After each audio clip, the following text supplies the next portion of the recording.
Om Shanti 11 December 2024। बाबा कहउछन्ति मिठे बच्ची बाबांकर सहयोगी होई एही आयरन एजेड अर्थात कलिजुग रूपक पहाड़ को गोल्डन एजेड अर्थात सत्यजुगरे परिवर्तन करबाकू हेब। पुरुषार्थ करी नुआ दुनिया पाई निजर फर्स्ट क्लास सीट रिजर्व कराइबाकू हेब।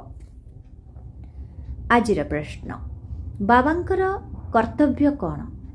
क्यों कर्तव्य संपादन करबा पाई संगम जुगरे बाबांकू आसीबाकू पड़ुछि? उत्तर, रोगी एवं दुखी संतान मानंकू सुखी करबा, मायार कबलरू मुक्त करी असरंती सुख देबा, एहा ही बाबांकर कर्तव्य अटे, जाहाको संगम जुगरे ही बाबा संपादन करुछन्ति। बाबा कहउछन्ति, मु तुम समस्तंकर मरज अर्थात पीड़ा हरण करबा सहित समस्तंक उपरे कृपा करबा पाई आसीछे। तेणु एबे तुमे माने पुरुषार्थ करी 21 जन्म पाए निजर श्रेष्ठ भाग्य निर्माण करे निय। गीत भोलेनाथ से निराला। भोलेनाथ से निराला गौरीनाथ से निराला कोई और नहीं, ऐसा बिगड़ी बनाने वाला कोई और नहीं। भोलेनाथ से निराला गौरीनाथ से निराला कोई और नहीं। ओम शांति। भोलानाथ शिव भगवान उवाच, ब्रह्मा मुख कमल द्वारा बाबा कहउछन्ति, एहा भिन्न भिन्न धर्मर मनुष्य सृष्टि रूपक वृक्ष अटेना। बाबा एही कल्प वृक्ष अथवा सृष्टिर आदि मध्य अंतर रहस्य पिलामानंकु बुझाउछन्ति। गीतरे मध्य एहांकर महिमा रहिछि। शिव बाबांकर जन्म एहिठारे ही हेउछि। बाबा कहउछन्ति, मु भारत रे ही आसुछि। लोकमाने ए कथा जानि नाहांती जे शिव बाबा केबे आसीथिले। गीतारे कृष्णंक नाम लेखि देइछन्ति। द्वापर जुगरे आसीबार त प्रश्न ही उठु नाही। बाबा बुझाउछन्ति, पिलामाने 5000 वर्ष पूर्वरु मध्य मु आसी एही ज्ञान देइथिली। एही सृष्टि रूपी वृक्षरु सबु किछि समस्तंकु जणा पड़ी जाउछि। तुमे वृक्ष को भल भावरे देख। सत्य जुगरे वास्तवरे देवी देवता मानंकर राज्य थिला। त्रेता जुगरे राम सीतांकर थिला। बाबा एबे आदि मध्य अंतर रहस्य को बुझाउछन्ति। पिलामाने पचारुछन्ति, बाबा आमे मायार फांदरे केबेठारु फसी गलु? बाबा कहउछन्ति, द्वापर जुगरु। क्रमानुसारे पुणी अन्य धर्म गुड़िक आसी थांती। तेणु हिसाब कले बुझी पारिब जे एही दुनिया को आमे पुनर्बार केबे आसीबु।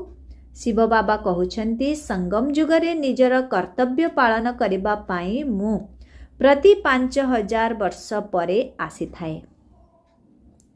वर्तमान जेते भी मनुष्य अछन्ति समस्ते दुखी। सेथि मध्यरु स्वतंत्र रूपे भारतवासी अधिक दुखी अटन्ति एवं ड्रामा अनुसारे भारत को ही मु सुखी कराउछि। बापार कर्तव्य हेउछि पिलामाने बेमार पड़िले तांकु औषध पानी देबा, किंतु एहा हेउछि बहुत बड़ बेमारी एवं समस्त रोगर मूल हेउछि एही 5 विकार। पिलामाने पचारुछन्ति, एहा केबेठारु आरंभ हेला? द्वापररु। पुणी रावणर कथा बुझाइबाकू हेब, किंतु रावण को केही देखि पारंती नाही। ताकू बुद्धि द्वारा ही बुझिबाकू हुए। बाबांकू मध्य बुद्धि द्वारा जानिबाकू पड़ी थाए। आत्मा मन बुद्धि सहित अछि। आत्मा जानिछि जे आमर पिता हेउछन्ति परम पिता परमात्मा। बाबा कहउछन्ति, आत्मा जानिछि जे आमर पिता हेउछन्ति परम पिता परमात्मा। आत्मा सुख दुखर प्रभाव रे प्रभावित होइथाए। जेहेतु शरीर अछि तेणु आत्मा को दुख होइथाए। एपरी केबे केही कहंती नाही जे मु परमात्मा मोते दुखी कर नाही। बाबा तुम मानंकु बुझाउछन्ति, मोर मध्य एही ड्रामा रे पार्ट अछि। କଳ୍ପ କଳ୍ପର ସଙ୍ଗମରେ ଆସି ମୁଁ ଅଭିନୟ କରୁଛି। ଯେଉଁ ସନ୍ତାନମାନଙ୍କୁ ମୁଁ ସୁଖ ଭୋଗ କରିବା ପାଇଁ ପଠାଇଥିଲି ସେହିମାନେ ଦୁଃଖୀ ହୋଇଯାଇଛନ୍ତି। ସେଥିପାଇଁ ପୁଣି ଡ୍ରାମା ଅନୁସାରେ ମୋତେ ଆସିବାକୁ ପଡ଼ିଛି। ବାକି କଇଁଛ ମାଛ ଅବତାର ଏସବୁର କଥା ନାହିଁ। କହନ୍ତି ଯେ ପରଶୁରାମ କୁରାଢ଼ୀ ନେଇ କ୍ଷତ୍ରିୟମାନଙ୍କୁ ମାରିଦେଲେ। ଏସବୁ ହେଲା ଦନ୍ତ କଥା ଅର୍ଥାତ୍ ମନଗଢ଼ା କଥା। ତେଣୁ ଏବେ ତୁମକୁ ବାବା ବୁଝାଉଛନ୍ତି ମୋତେ ମନେ ପକାଅ। ଇଏ ହେଉଛନ୍ତି ଜଗତ ଅମ୍ବା ଏବଂ ଜଗତ ପିତା।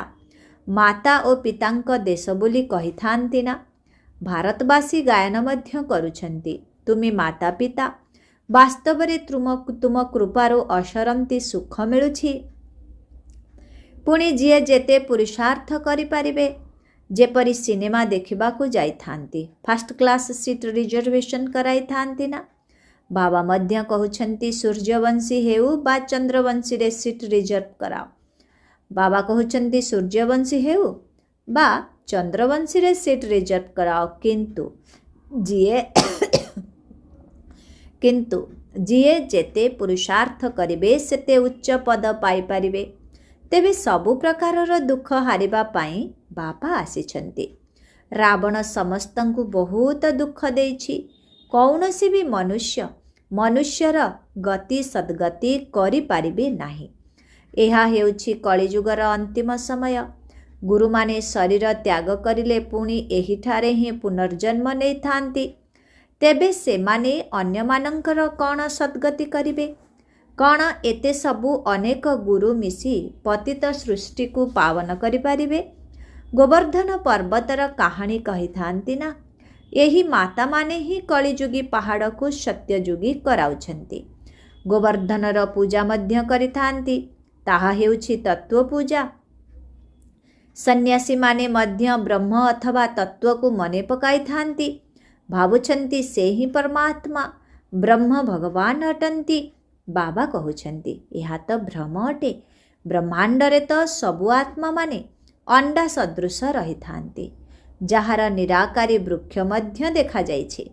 ପ୍ରତ୍ୟେକଙ୍କର ନିଜ ନିଜର ବିଭାଗ ରହିଛି। ଏହି ବୃକ୍ଷର ମୂଳଦୁଆ ହେଉଛି ଭାରତର ସୂର୍ଯ୍ୟବଂଶୀ ଚନ୍ଦ୍ରବଂଶୀ କୂଳ। ପୁଣି ଧୀରେ ଧୀରେ ବୃଦ୍ଧି ହେଉଛି। 4ଟି ଧର୍ମ ହେଉଛି ମୁଖ୍ୟ। ତେଣୁ ହିସାବ କରିବା ଦରକାର କେଉଁ କେଉଁ ଧର୍ମ କେବେ ଆସୁଛି। ଯେପରି ଗୁରୁ ନାନକ 500 ବର୍ଷ ପୂର୍ବରୁ ଆସିଥିଲେ। ଏପରି ତ ନୁହେଁ ଯେ ଶିଖମାନେ କୌଣସି 84 ଜନ୍ମର ପାଠ କରୁଛନ୍ତି।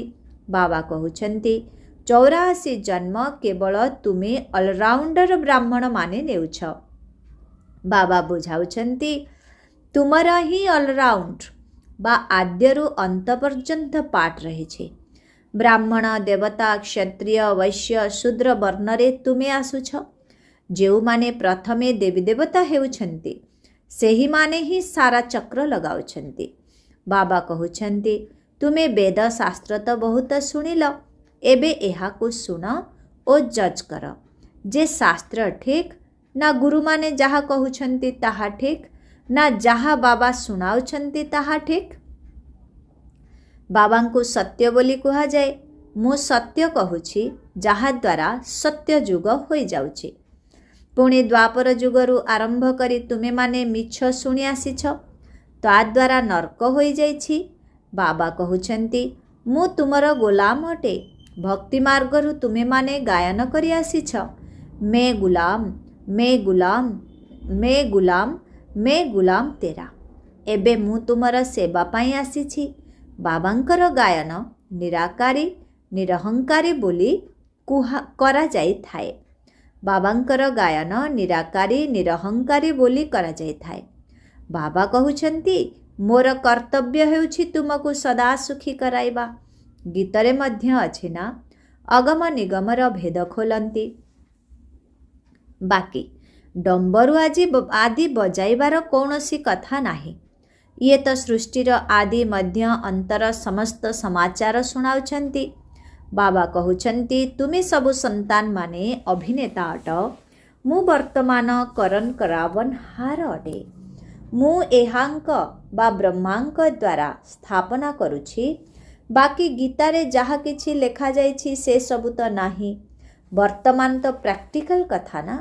ପିଲାମାନଙ୍କୁ ଏହି ସହଜ ଜ୍ଞାନ ଓ ସହଜ ଯୋଗ ଶିଖାଉଛି। ବାବାଙ୍କ ସହିତ ଯୋଗ ଲଗାଇ ଦେଉଛି। କହୁଛନ୍ତି ନା ଯୋଗ ଲଗାଇ ଦେଲା ବାଲା, କହୁଛନ୍ତି ନା ଯୋଗ ଲଗାଇ ଦେଲା ବାଲା, ଭାଗ୍ୟ ରୂପୀ ଝୁଲାମଣିକୁ ଭରପୁର କରିଲା ବାଲା, ପୀଡ଼ା ହାରିବା ବାଲା। ବାବା ଆସି ଗୀତାର ସମ୍ପୂର୍ଣ୍ଣ ଅର୍ଥ ବା ରହସ୍ୟ ମଧ୍ୟ ବୁଝାଉଛନ୍ତି। ମୁଁ ତୁମକୁ ଯୋଗ ଶିଖାଉଛି ଏବଂ ଶିଖାଇଲା ବାଲା ମଧ୍ୟ ତିଆରି କରୁଛି। ପିଲାମାନେ ଯୋଗ ଶିଖି ପୁଣି ଅନ୍ୟମାନଙ୍କୁ ଶିଖାଉଛନ୍ତି ନା। କହନ୍ତି ଯୋଗ ଦ୍ୱାରା ଆମର ଜ୍ୟୋତି ଜାଗ୍ରତ କରାଇଲା ବାଲା। ଏହିପରି ଗୀତ କେହି ଘରେ ବସି ମଧ୍ୟ ଶୁଣିଲେ ସାରା ଜ୍ଞାନ ବୁଦ୍ଧିଚକ୍ରରେ ଲଗାଇବ। ବାବାଙ୍କୁ ମନେ ପକାଇବା ଦ୍ୱାରା ସମ୍ପତ୍ତିର ମଧ୍ୟ ନିଶା ଚଢ଼ିବ। କେବଳ ପରମାତ୍ମା ଅଥବା ଭଗବାନ କହିବା ଦ୍ୱାରା ମୁଖ ମିଠା ହେଉନାହିଁ। ବାବା ଅର୍ଥ ହିଁ ବର୍ଷା ବା ସମ୍ପତ୍ତି। ଏବେ ତୁମେ ବାବାଙ୍କ ଠାରୁ ଆଦି ମଧ୍ୟ ଅନ୍ତର ଜ୍ଞାନ ଶୁଣି ପୁଣି ଅନ୍ୟମାନଙ୍କୁ ଶୁଣାଉଛ। ଏହାକୁ ହିଁ ଶଙ୍ଖଧ୍ୱନି କୁହାଯାଉଛି। ତୁମମାନଙ୍କ ହାତରେ କୌଣସି ପୁସ୍ତକ ଆଦି ନାହିଁ। ତୁମମାନଙ୍କୁ କେବଳ ଧାରଣା କରିବାକୁ ପଡ଼ୁଛି। ତୁମେ ହେଉଛ ପ୍ରକୃତ ଆତ୍ମିକ ବ୍ରାହ୍ମଣ, ଆତ୍ମିକ ବାବାଙ୍କର ସନ୍ତାନ। ଏବେ ଏହି ସତ୍ୟ ଗୀତା ଦ୍ୱାରା ଭାରତ ସ୍ୱର୍ଗ ହେଉଛି। ସେମାନେ ତ ଏହାର କେବଳ କାହାଣୀ ଲେଖିଦେଇଛନ୍ତି। ତୁମେ ସମସ୍ତେ ହେଉଛ ପାର୍ବତୀ। ତୁମକୁ ଏହି ଅମର କଥା ଶୁଣାଉଛି। ତୁମେ ସମସ୍ତେ ଦ୍ରୌପଦୀ ଅଟ। ସେଠାରେ କେହି ନଗ୍ନ ହେବେ ନାହିଁ। କହୁଛନ୍ତି ତେବେ ପିଲା କିପରି ଜନ୍ମ ହେବେ? ଆରେ ସେଠାରେ ସମସ୍ତେ ନିର୍ବିକାରୀ। ପୁଣି ବିକାର କଥା କିପରି ହୋଇପାରିବ? ତୁମେ ବୁଝିପାରିବ ନାହିଁ ଯେ ଯୋଗ ବଳ ଦ୍ୱାରା ପିଲା କିପରି ଜନ୍ମ ହେବେ। ତୁମେ ଯୁକ୍ତି କରିବ, କିନ୍ତୁ ଏହା ତ ଶାସ୍ତ୍ରର କଥା ନା। ତାହା ହେଉଛି ସମ୍ପୂର୍ଣ୍ଣ ନିର୍ବିକାରୀ ଦୁନିଆ। ଏହା ହେଲା ବିକାରୀ ଦୁନିଆ। ମୁଁ ଜାଣିଛି ଡ୍ରାମା ଅନୁସାରେ ମାୟା ପୁଣି ତୁମକୁ ଦୁଃଖୀ କରିବ। ମୁଁ କଳ୍ପ କଳ୍ପ ନିଜର କର୍ତ୍ତବ୍ୟ ପାଳନ କରିବାକୁ ଆସୁଛି। ତୁମେମାନେ ଜାଣିଛ କଳ୍ପ ପୂର୍ବର ଶିଖିଲଧେ ବା ବହୁତ ଦିନରୁ ଅଲଗା ହୋଇ ମିଳିଥିବା ପିଲାମାନେ ହିଁ ଆସି ନିଜର ବର୍ଷା ନେବେ। ଏହାର ପୂର୍ବ ସଂକେତ ମଧ୍ୟ ଦେଖାଉଛନ୍ତି। ଜଣାପଡ଼ୁଛି ଏହା ସେହି ମହାଭାରତ ଯୁଦ୍ଧ ହେବାକୁ ଯାଉଛି। ତୁମକୁ ପୁନର୍ବାର ଦେବୀ ଦେବତା ଅଥବା ସ୍ୱର୍ଗର ମାଲିକ ହେବା ପାଇଁ ପୁରୁଷାର୍ଥ କରିବାକୁ ହେବ। ଏଥିରେ ସ୍ଥୂଳ ଲଢ଼େଇର କୌଣସି କଥା ନାହିଁ। ନା ଅସୁର ନା ଦେବତାମାନଙ୍କର ଲଢ଼େଇ ହୋଇଥିଲା। ସେଠାରେ ତ ମାୟା ହିଁ ରହିବ ନାହିଁ, ଯିଏକି ଲଢ଼ାଇ କରାଇବ। ଅଧା କଳ୍ପ ନା କୌଣସି ଲଢ଼ାଇ, ନା କୌଣସି ରୋଗ, ନା କୌଣସି ଦୁଃଖ ଅଶାନ୍ତି ହେବ। ଆରେ ସେଠାରେ ତ ସର୍ବଦା ସୁଖ ରହିବ, ଚିରବସନ୍ତ ରହିବ। ସେଠାରେ ଡାକ୍ତରଖାନା ରହିବ ନାହିଁ। ବାକି ସ୍କୁଲରେ ତ ପଢ଼ିବାକୁ ପଡ଼ିବ। ତେବେ ତୁମେ ସମସ୍ତେ ଏହିଠାରୁ ହିଁ ବର୍ଷା ନେଇଯାଉଛ। ମନୁଷ୍ୟ ପାଠପଢ଼ା ଦ୍ୱାରା ନିଜ ଗୋଡ଼ରେ ଛିଡ଼ା ହେଉଛନ୍ତି। ଏହା ଉପରେ ମଧ୍ୟ ଏକ କାହାଣୀ ରହିଛି। କେହି ଜଣେ ପଚାରିଲେ ତୁମେ କାହାର ଖାଉଛ? ସେ କହିଲେ ମୁଁ ନିଜ ଭାଗ୍ୟର ଖାଉଛି। ତାହା ହେଉଛି ହଦ୍ର ଭାଗ୍ୟ। ଏବେ ତୁମେ ନିଜ ବେହଦର ଅର୍ଥାତ୍ ଅବିନାଶୀ ଭାଗ୍ୟ ଗଢ଼ୁଛ। ତୁମେ ଏପରି ଭାଗ୍ୟ ଗଢ଼ୁଛ ଯେ 21 ଜନ୍ମ ପୁଣି ନିଜର ରାଜ୍ୟ ଭାଗ୍ୟ ଭୋଗ କରିବ। ଏହା ହେଉଛି ବେହଦର ସୁଖର ବର୍ଷା। ଏବେ ତୁମେ ଏହାର ପ୍ରଭେଦକୁ ଭଲ ଭାବରେ ଜାଣୁଛ। ଭାରତ କେତେ ସୁଖୀ ଥିଲା, ଏବେ କ'ଣ ଅବସ୍ଥା ହୋଇଗଲାଣି। ଯିଏ କଳ୍ପ ପୂର୍ବରୁ ରାଜ୍ୟ ଭାଗ୍ୟ ନେଇଥିବେ ସେ ହିଁ ଏବେ ନେବେ। ଏପରି ମଧ୍ୟ ନୁହେଁ ଯେ ଯାହା ଡ୍ରାମାରେ ଥିବ ତାହା ମିଳିବ, ତେବେ ତ ଭୋକରେ ମରିଯିବ। ତେଣୁ ଏହି ଡ୍ରାମାର ରହସ୍ୟକୁ ସମ୍ପୂର୍ଣ୍ଣ ରୂପେ ବୁଝିବାକୁ ହେବ। ଶାସ୍ତ୍ରରେ କେହି କେତେ ଆୟୁଷ ଲେଖିଦେଇଛନ୍ତି। ଅନେକ ମତାନ୍ତର ରହିଛି। କେହି ପୁଣି କହୁଛନ୍ତି ଆମେ ତ ସଦା ସୁଖୀ ଅଛୁ। ଆରେ ତୁମେ କ'ଣ କେବେ ବେମାର ହେଉନାହଁ? ସେମାନେ ତ କହୁଛନ୍ତି ରୋଗ ଆଦି ତ ଶରୀରକୁ ହେଉଛି, ଆତ୍ମା ତ ନିର୍ଲେପ ଅଟେ। ଆରେ ଚୋଟ ଲାଗିଲେ ତ ଦୁଃଖ ଆତ୍ମାକୁ ହୋଇଥାଏ ନା। ଏହା ବହୁତ ବୁଝିବାର କଥା। ଏହା ସ୍କୁଲ ଅଟେ। ଏଠାରେ କେବଳ ଜଣେ ଶିକ୍ଷକ ପାଠ ପଢ଼ାଉଛନ୍ତି। ଜ୍ଞାନ ତ ଗୋଟିଏ, ଲକ୍ଷ୍ୟ ମଧ୍ୟ ଗୋଟିଏ, ନରରୁ ନାରାୟଣ ହେବା। ଯିଏ ଫେଲ୍ ହେବେ ସେ ଚନ୍ଦ୍ରବଂଶକୁ ଚାଲିଯିବେ। ଯେତେବେଳେ ଦେବତାମାନେ ଥିଲେ ସେତେବେଳେ କ୍ଷତ୍ରିୟ ନଥିଲେ, ଯେତେବେଳେ କ୍ଷତ୍ରିୟ ଥିଲେ ସେତେବେଳେ ବୈଶ୍ୟ ନଥିଲେ, ଯେତେବେଳେ ବୈଶ୍ୟ ଥିଲେ ତ ଶୂଦ୍ର ନଥିଲେ। ଏସବୁ ବୁଝିବାର କଥା। ମାତାମାନଙ୍କ ପାଇଁ ମଧ୍ୟ ବୁଝିବା ଅତି ସହଜ। ଗୋଟିଏ ହିଁ ପରୀକ୍ଷା ରହିଛି। ଏପରି ବି ମନେକର ନାହିଁ ଯେ ଯିଏ ବିଳମ୍ବରେ ଆସିବେ ସେ କିପରି ପଢ଼ିବେ। ବାସ୍ତବରେ ବର୍ତ୍ତମାନ ତ ନୂଆ ନୂଆ ଆତ୍ମାମାନେ ହିଁ ପୁରୁଣାମାନଙ୍କ ଅପେକ୍ଷା ତୀବ୍ର ବେଗରେ ପୁରୁଷାର୍ଥରେ ଆଗକୁ ବଢ଼ି ଚାଲିଛନ୍ତି। ବାକି ମାୟା ରାବଣର କୌଣସି ରୂପ ନାହିଁ। କୁହନ୍ତି ଏହାଙ୍କ ଭିତରେ କାମର ଭୂତ ରହିଛି। ବାକି ରାବଣର କୌଣସି କୁଶପୁତ୍ତଳିକା ବା ଶରୀର ତ ନାହିଁ। ଆଚ୍ଛା, ସବୁ କଥାର ସାକାରୀନ ହେଉଛି ମନ୍ମନା ଭବ। କହୁଛନ୍ତି ମୋତେ ମନେ ପକାଅ, ଏହି ଯୋଗ ଅଗ୍ନି ଦ୍ୱାରା ତୁମର ବିକର୍ମ ବିନାଶ ହେବ। ବାବା ଗାଇଡ୍ ହୋଇ ଆସୁଛନ୍ତି। ବାବା କହୁଛନ୍ତି ପିଲାମାନେ, ମୁଁ ତ ସମ୍ମୁଖରେ ତୁମମାନଙ୍କୁ ପାଠ ପଢ଼ାଉଛି, କଳ୍ପ କଳ୍ପ ନିଜର କର୍ତ୍ତବ୍ୟ ପାଳନ କରୁଛି। ପାରଲୌକିକ ବାବା କହୁଛନ୍ତି ମୁଁ ନିଜର କର୍ତ୍ତବ୍ୟ ପାଳନ କରିବାକୁ ଆସିଛି ତୁମମାନଙ୍କର ସାହାଯ୍ୟରେ। ସାହାଯ୍ୟ କରିବ ତେବେ ତ ତୁମେ ମଧ୍ୟ ପଦ ପାଇବ। ମୁଁ କେତେ ଉଚ୍ଚ ପିତା ଅଟେ, କେତେ ବଡ଼ ଯଜ୍ଞ ରଚନା କରିଛି। ବ୍ରହ୍ମାଙ୍କ ମୁଖବଂଶାବଳୀ ତୁମେ ସବୁ ବ୍ରାହ୍ମଣ ବ୍ରାହ୍ମଣୀମାନେ ଭାଇ ଭଉଣୀ ଅଟ। ଯେତେବେଳେ ଭାଇ ଭଉଣୀ ହେଉଛ ସେତେବେଳେ ସ୍ତ୍ରୀ ପୁରୁଷର ଦୃଷ୍ଟି ମଧ୍ୟ ବଦଳି ଯାଉଛି। ବାବା କହୁଛନ୍ତି ଏହି ବ୍ରାହ୍ମଣ କୂଳକୁ କଳଙ୍କିତ କର ନାହିଁ। ଏହା ପବିତ୍ର ରହିବାର ଯୁକ୍ତି ଅଟେ। ମନୁଷ୍ୟମାନେ କହୁଛନ୍ତି ଏହା କିପରି ହେବ? ଏପରି ହୋଇପାରିବ ନାହିଁ। ଏକତ୍ର ରହିବ ଏବଂ ନିଆଁ ଲାଗିବ ନାହିଁ। ବାବା କହୁଛନ୍ତି ମଝିରେ ଜ୍ଞାନ ତରବାରୀ ରହିବା ଦ୍ୱାରା କେବେ ନିଆଁ ଲାଗିପାରିବ ନାହିଁ।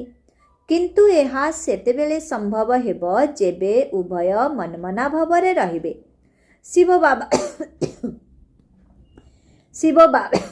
ଶିବ ବାବାଙ୍କୁ ମନେ ପକାଇବେ, ନିଜକୁ ବ୍ରାହ୍ମଣ ବୋଲି ଭାବିବେ। ମନୁଷ୍ୟ ତ ଏହି କଥାକୁ ନ ବୁଝିବା କାରଣରୁ ହଙ୍ଗାମା କରୁଛନ୍ତି। ଗାଳି ମଧ୍ୟ ଖାଇବାକୁ ପଡ଼ୁଛି। କୃଷ୍ଣଙ୍କୁ କ'ଣ କେହି ଗାଳି ଦେଇପାରିବେ? ଯଦି ଶ୍ରୀକୃଷ୍ଣ ଏହିଠାରେ ଆସିଯିବେ ତେବେ ବିଦେଶରୁ ମଧ୍ୟ ଏକଦମ ଉଡ଼ାଜାହାଜରେ ପଳାଇ ଆସିବେ। ଭିଡ଼ ଲାଗିଯିବ। ଜଣା ନାହିଁ ଭାରତରେ କ'ଣ ହୋଇଯିବ। ଆଚ୍ଛା, ଆଜି ଭୋଗ ଲାଗିବ।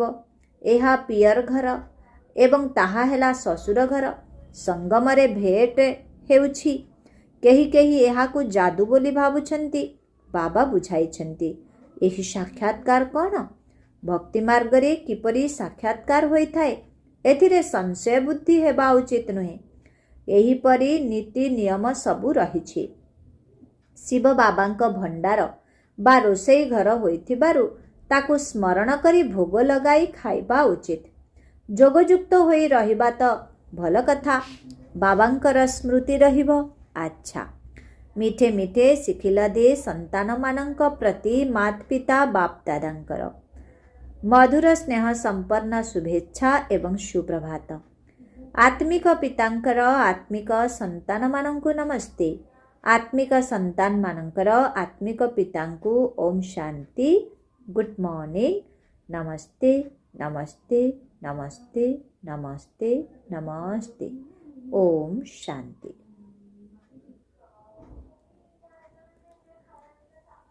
ଧାରଣା ପାଇଁ ମୁଖ୍ୟ ସାର 1 ନମ୍ବର। ନିଜକୁ ବ୍ରହ୍ମା ମୁଖ ବଂଶାବଳୀ ମନେକରି ପକ୍କା ପବିତ୍ର ବ୍ରାହ୍ମଣ ହେବାକୁ ପଡ଼ିବ। କେବେ ବି ନିଜର ଏହି ବ୍ରାହ୍ମଣ କୂଳକୁ କଳଙ୍କିତ କରିବାର ନାହିଁ। 2 ନମ୍ବର, ବାବାଙ୍କ ସମାନ ନିରାକାରୀ ନିରହଙ୍କାରୀ ହୋଇ ନିଜର କର୍ତ୍ତବ୍ୟ ସମ୍ପାଦନ କରିବାକୁ ହେବ। ରୁହାନୀ ଅର୍ଥାତ୍ ଆତ୍ମିକ ସେବାରେ ସର୍ବଦା ତତ୍ପର ରହିବାକୁ ହେବ। ଆଜିର ବରଦାନ, ସ୍ନେହର ଶକ୍ତି ଦ୍ୱାରା ମାୟାର ଶକ୍ତିକୁ ସମାପ୍ତ କରୁଥିବା संपूर्ण ज्ञानी हुआ। स्नेहरे समाहित होइजिबा अर्थात मज्जिजिबा ही संपूर्ण ज्ञान अटे। स्नेह ही ब्राह्मण जन्मर वरदान अटे। संगम जुगरे स्नेहर सागर पिता स्नेहर हीरा मोती गुड़िकु थाली रे भरपूर करी देउछन्ति। स्नेहर हीरामती गुड़िकु थाली रे भरपूर करी देउछन्ति। तेणु स्नेहरे संपन्न हुआ। स्नेहर शक्ति द्वारा परिस्थिति रूपी पहाड़ परिवर्तन होई पानी भली हल्का अर्थात तरल होइजिब। मायार किभली भी विकराल रूप बा राजकीय रूपर सम्मुखीन हेबाकू पड़ो। मायार किभली भी विकराल रूप बा राजकीय रूपकू सम्मुखीन हेबाकू पड़ो। मायार किभली भी विकराल रूप बा राजकीय रूपर सम्मुखीन हेबाकू पड़ो। बाबा कहउछन्ति मायार किभली भी विकराल रूप बा राजकीय रूपर सम्मुखीन हेबाकू पड़ू ना काहींकि तुमे गोटिए सेकेंड भितरे स्नेहर सागर भितरे बुड़ी जाओ। ताहा हेले स्नेहर शक्ति आधार रे मायार शक्ति समाप्त होइजिब। आजिर स्लोगन शरीर मन धन बाणी एवं कर्म द्वारा। शरीर मन धन बाणी एवं कर्म द्वारा बाबांकर कर्तव्य रे सदा सहयोगी हेउथिबा आत्मा ही प्रकृत योगी अटंती। शरीर मन धन बाणी एवं कर्म द्वारा बाबांकर कर्तव्य रे सदा सहयोगी हेउथिबा आत्मा ही प्रकृत योगी अटंती। ओम शांति।